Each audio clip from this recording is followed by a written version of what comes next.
Now at 6, the Joplin School Board approves funding to test the school's water systems for lead. Plus, a Southeast Kansas man shares his frustrations on a transportation system that he says left him stranded. And it's opening day for trout season in Missouri. We'll take a trip up the Roaring River to see how Missourians are celebrating. The 4 states' most watched news starts now. The Joplin School District is making plans to test the safety of the drinking water in all of its school buildings. This is KOAM News at 6. I'm Dow Quick. The Joplin School Board approved $400,000 for lead testing in the school's water. This decision follows a statewide mandate signed into law by Governor Mike Parson last summer, which requires all public school districts to conduct lead testing and install filters if lead concentrations exceed a certain threshold. The Missouri Water Works provides water for the district and has found no trace of lead in the newer buildings. So there's zero trace of lead in the water coming into the building. So we know for a fact we're not going to have to filter any water coming into the building. The school district also is exploring the possibility of working with surrounding districts to get a deal on lead testing with existing companies. 3 Kansas City police officers are in the hospital recovering from a gunshot. Shortly after 9 last night, officers were searching for a suspect or suspects. When they announced that they were there and tried to enter the home, someone from inside shot them. The officers were able to drive themselves to the hospital. Police returned fire and the standoff continued into this afternoon. At around 4 p.m., a SWAT team entered the home and found a man dead inside. Authorities took an uninjured woman into custody. One man in Chitopa, Kansas is in desperate need of transportation for medical appointments. KOAM's Amber Jenkins joins us in the studio now with details. Thank you, Dow. I spoke to a man who's been getting stranded after taking medical transportation for doctor's appointments. KenCare offers free transportation through Yellow Transportation through a state contract.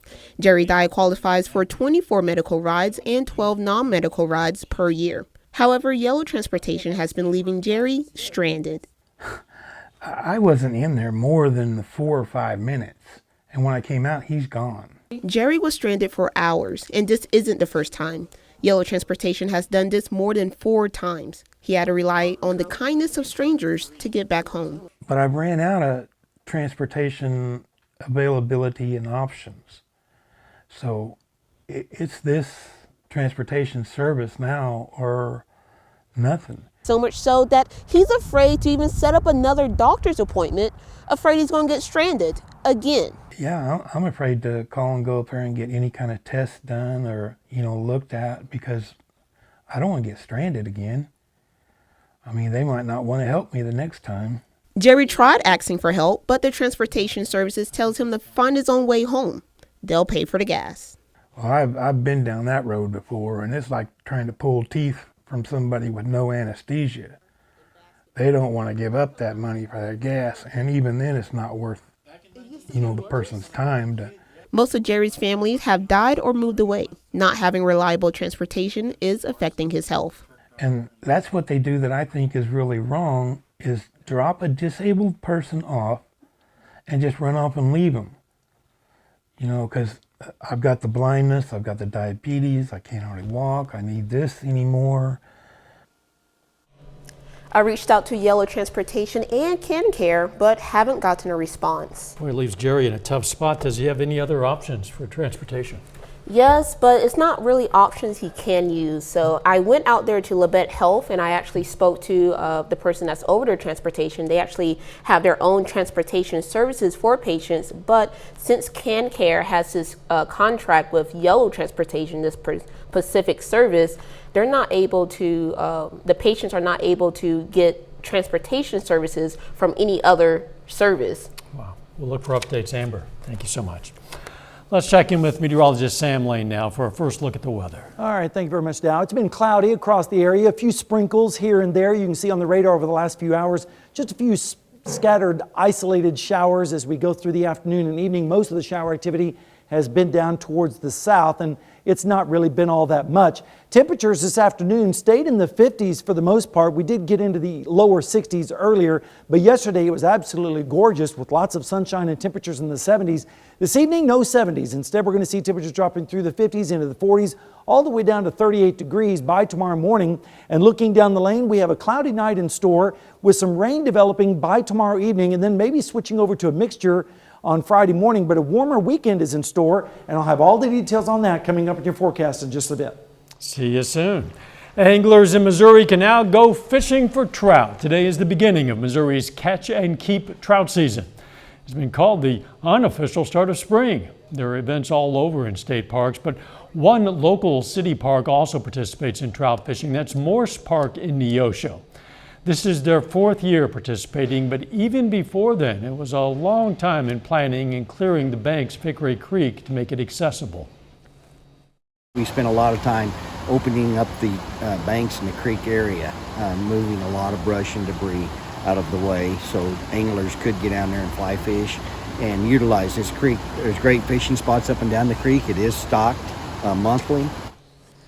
Nice fish. If you plan on fishing, you need to have a Missouri fishing license and a daily trout tag.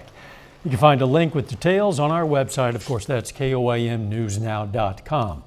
Lieutenant Governor Mike Kehoe stopped by Roaring River State Park near Cassville to kick off trout season. Roaring River State Park has hosted a trout fishing opening day event since 1928. KOAM photojournalist Ty Parks visited the state park to check out the sights.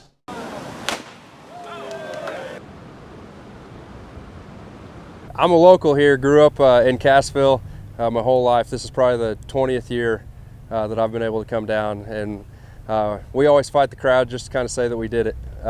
So didn't fish real long, but went at the buzzer, caught a few, and then yeah, we enjoy the park and just enjoy coming down and seeing everyone. It was pretty good. Didn't catch a limit, but caught 2 pretty quick right off the buzzer. And then just kind of sat back and enjoyed everyone else. So we're hoping to go catch a couple more now.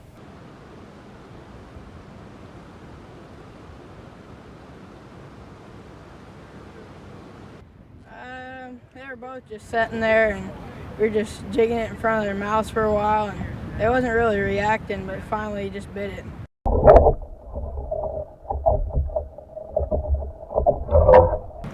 It's not all about the fish, it's about seeing people you only see once a year. It's the beginning of spring. It's the opener. It's been a cold winter. Usually it's cold, snowy maybe, but it's just about family and friendship and hanging out at the nice park, catching a few fish, hopefully catching a big one. Oh, we always brought our son. He's 22 now. Instead of coming today, he's actually at school teaching. He's teaching math today. And he texted earlier and said, Mom, this is the first time I've been at school in my life on March the 1st. It takes place when you're fishing. I was talking to a guy earlier about it, that sometimes the best conversations between 2 men is hello, 2 hours of fishing and silence and goodbye. Just because the peace and tranquility that takes place putting a fishing line in the water, you can't explain it. Just something just settles you. You're watching the fish and the water settles you. Again, that was shot by our Ty Parks. It's such a big event in Cassville, they even canceled school for it. Missouri State Park said there were more than 1,600 tags for adults, for youth, more than 300. Coming up, a Caney, Kansas museum and an Eagle Scout share their projects displaying historical items in the city. Plus, McDonald County Schools host a luncheon to celebrate their students. We'll explain. The Caney Valley Historical Society in Kansas wants to preserve and showcase some of the historical equipment from the city. KOAM's Yana Hautala talked with some of the residents putting their work into the project. The Caney Valley Historical Society wants to promote the city's history by having some items outside the museum, one of them being the city's fire department's hose reel. The resident that had this hose cart for about the last 40 years, it was in her backyard, and she decided it was time for it to go. So And of course we accepted. The society partnered with Eagle Scouts to help build a cover to protect the items in the display. Roy Schaefer, Scoutmaster of Troop 3, helped rescue the hose reel, which is going to be placed under the cover one of his scouts, Braden Caldwell, is going to build. It started out as a covering for the wagon, the rail wagon. And then when this came into existence, we discovered it and got a chance to have it. We thought it was time to expand it. So we've about doubled the size. Since the size expanded, the Scouts are looking to raise money to build the cover. Schaefer says this kind of project shows what the young Scouts can accomplish in their leadership project. They can form a plan. They can get approval for the plan. They can help raise the money if that's necessary. They can organize their people, their friends and their troop and the town people to help with, and then they can document all this because it's a very big experience in life skills. Once the display is finished, the Historical Society will have signage to explain where the items came from. People can see that and appreciate what was at one time was a popular item. It was the only item at that time for that function. In Caney, Janna Hautala, KOAM News. Organizers hope to finish that project in time for the city's Mayfest at the end of May. The McDonald County, Missouri School District showcased their students' love for reading and passion for literature with their Gateway Luncheon. The luncheon is designed to celebrate various cultures at McDonald County High School and recognize the hard work of students who've read at least 5 of the Gateway Award books. Gateway books are nominated by Missouri students, librarians, and teachers as some of the best books out there. Student interests are important when finding a book for them to enjoy. I know that sometimes it takes a while. I'll sit down with a student and ask them questions. What do you like? What do you watch on television? What are your interests? And then I'll pull sometimes 10 books off the shelf and have them sit down and go through those books. And if something catches their attention, I say, then that's what you need to read. This year was a Disney-themed event. It features special guest speakers and performers and surprise visits from Gateway authors. A little later, the Pitt State women's basketball team looks ahead to their MIAA quarterfinals matchup against Missouri Southern. And the clouds have rolled in for this evening. Is it going to be producing any rainfall? I'll have the answer when we come back.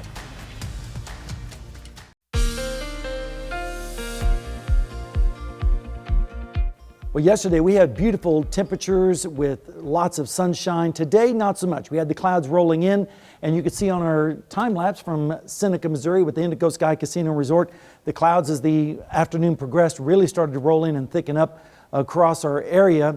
And those clouds are going to be producing some rainfall as we go over the next 24 to 36 hours. But let's enjoy this evening if we can. 62 degrees was the high, 49 the low, which was above the normals of 54 and 33. And we can be as warm as 87 or as cold as 5 this time of year for the records. Radar is clear for the most part. We do have a few scattered showers in southern Missouri and northern Arkansas.